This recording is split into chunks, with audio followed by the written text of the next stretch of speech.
আমি কি আপনার কাছে চাইছি আমার ভালোবাসা? আপনি উপরে উঠলেন কিভাবে? আমার হাজবেন্ড রুমে আছে। আসেন আমার সাথে আসেন। আচ্ছা তুমি কি জুনায়েদকে ভয় পাচ্ছ? বলো জুনায়েদটাকে। জুনায়েদ, এই জুনায়েদ।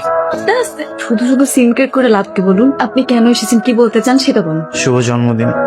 তোমার হাতে নতুন রিং কে দিছে তোমার এই গিফট? আপনার ভাই। আপনি আমার সাথে ফাইজলামি করতে আসছেন? নিজের ছবি নিয়ে আসছেন নিজের নামে মামলা করতে? না না স্যার, এটা আমার ছবি না, ওই হইতেছে আমার জমজ ভাই। ওর নাম হইতেছে জুবায়েদ, আমার নাম হইতেছে জুনায়েদ। তাহা মিথ্যা কথা স্যার। ও আমাকে এখানে নিয়ে আসছে ওই ছেলেটার নামে মিথ্যা মামলা দিতে। আমি মিথ্যা বলতে পারবো না, মিথ্যা মামলাও দিতে পারবো না। তোর স্ত্রী এগুলো কি বলছে? আল্লাহর দোয়া লাগে তুমি স্যারের সবকিছু সত্যি সত্যি কও। স্যার এটাই সত্যি কথা। Hello, hello babes. আমাকে এসব বেব স্টেপস বলা বন্ধ করো তো। আমি কিন্তু এখনো তোমার ভাবি হই। তুমি কি হয়েছে? জুনায়েদ কোথায়? জুনায়েদ কোন রুমে থাকে? দরজা খুলেন। তুই নাকি আমার নামে জিডি করেছিস? হ্যাঁ করছি। এ মা, আপনার কপাল থেকে তো রক্ত ঝরছে।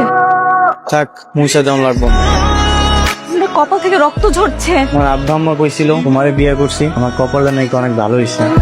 ওইটার এখন নমুনা দেখতে। এসব কথা বাদ দেন না, আমি আগে আপনাকে ব্যান্ডেজটা লাগিয়ে দিই। যদি আমার সাথে সংসার করতে চাও তাহলে আমাকে বিয়ে করতে হবে আজ, এখন। কিন্তু আমার তো এখনো ডিভোর্স হয়নি। ডিভোর্সটা অর্ডারও হয়ে যাবে, আমার উকিল মশাই বলেছে সবকিছু রেডি। ঠিক আছে, তাহলে চলো। সত্যি সত্যি তুমি চলে যেতেছো? আমার এইভাবে একা রেখে তুমি চলে যাবো, তোমার একটু কষ্ট হবো না? না কেন জানেন, আপনার লাইফস্টাইল আর আমার লাইফস্টাইল সেম না। আমি যেরকম লাইফস্টাইল চাই সেটা আপনি আমাকে দিতে পারবেন না, একমাত্র ওই দিতে পারবে।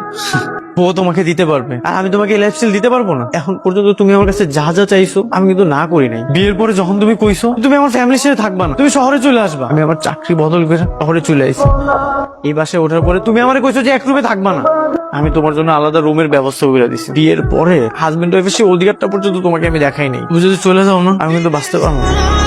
শেষ করো, আমি তোমার অনেক ভালোবাসি। মৃত্যুটা না এত সহজ না, মানুষ চাইলেই মরতে পারে না। আর আপনার জন্য আমি আমার জীবনটা কেন নষ্ট করবো? তুমি একটা বার ভাইবা দেখো তোমার ভবিষ্যতে কি চাই, গাড়ি চাই, বাড়ি চাই, আমি সবকিছু করার চেষ্টা করবো, তারপরে তুমি আমার সাথে থাকো। প্লিজ, আমি আপনাকে বলেছি আমি আমার ডিসিশনটা নিয়ে ফেলেছি। এখনকার সময় আসলে সত্যিকারের ভালোবাসার কোনো দাম নেই। এখনকার ভালোবাসা হলো খাওয়া দাওয়া, ঘোরাঘুরি ইত্যাদি।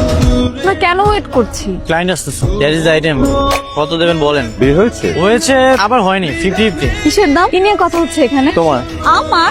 আর ইউ ম্যাড? কি বলছো কি তুমি এসব? তোমাকে বলেছিলাম না তুমি কিছুদিন পর পর সিঙ্গাপুর, মালয়েশিয়া, দুবাই ঘুরতে যাবে।